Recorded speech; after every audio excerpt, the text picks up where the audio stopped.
La Première ministre à l'Assemblée qui appelle donc à porter le masque dans les transports, mais aussi à se faire vacciner, car c'est bien là que le bas blesse. Depuis le lancement de la campagne, il y a un mois, très peu de personnes concernées par le rappel ont reçu leur injection, Yasmina Katou. Oui, seulement 2 millions de personnes se sont fait vacciner depuis le 3 octobre dernier, principalement avec des vaccins bivalents, donc adaptés à Omicron.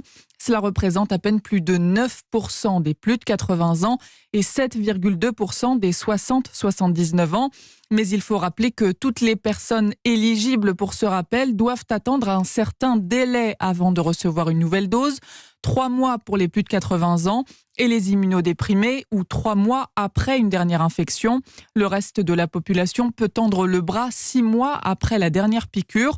En prenant en compte toutes ces conditions, le ministre de la Santé estime que 21% des plus de 80 ans et 37% des plus de 60 ans seulement sont suffisamment protégés. Le ministère de la Santé appelle donc les plus fragiles à se faire vacciner maintenant pour être protégés avant Noël, parce que l'épidémie repart depuis plusieurs semaines.